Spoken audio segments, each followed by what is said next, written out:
the moon, and beating up boys who dreamed of becoming astronauts. I fought with my knuckles white as stars and left bruises the shape of Salem. There were things we know by heart and things we don't. At 13, my friend Jenn tried to teach me how to blow rings of smoke. I'd watch the nicotine rising from her lips like halos, but I could never make dying beautiful. The sky didn't fill with colors. The night I convinced myself veins are kite strings you can only cut free. I suppose I love this life.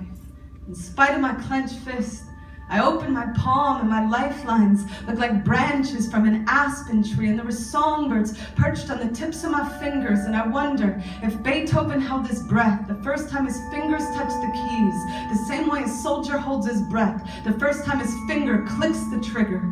We all have different reasons for forgetting to breathe, but my lungs remember the day my mother took my hand and placed it on her belly and told me the symphony beneath was my baby sister's heartbeat, and I knew life would tremble like the first tear on a prison guard's hardened cheek, like a prayer on a dying man's lips, like a vet holding a full bottle of whiskey, like an empty gun in a war zone. Just take me. Just take me. Sometimes the scales themselves weigh far too much. The heaviness of forever balancing blue sky with red blood. We were all born on days when too many people died in terrible ways.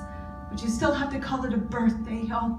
You still have to fall for the prettiest girl on the playground at recess and hope she knows you can hit a baseball further than any boy in the whole 3rd grade. And I've been running for home, to the windpipe of a man who sings while his hands played washboard with a spoon on a street corner in New Orleans, when every boarded up window was still painted with the words, "We're coming back," like a promise to the ocean that we would always keep moving towards the music, the way Basquiat slept in a cardboard box to be closer to the rain. Beauty, catch me on your tongue. Thunder, clap us open. The pupils in our eyes were not born to hide beneath their desks. Tonight, lay me down to rest in the Arizona desert, then wake me to wash the feet of pregnant women who climbed across the border with their bellies aimed towards the sun. I know 1,000 things louder than a soldier's gun. I know the heartbeat of his mother. Don't cover your ears, love.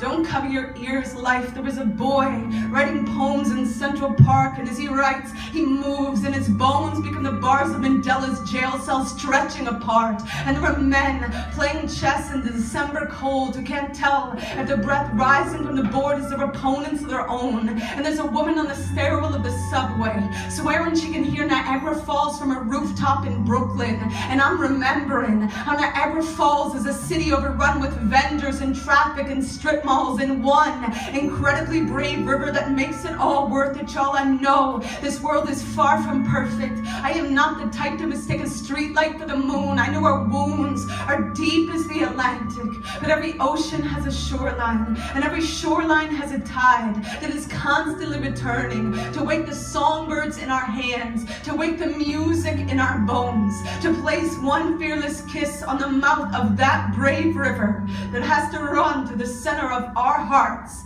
to find its way home.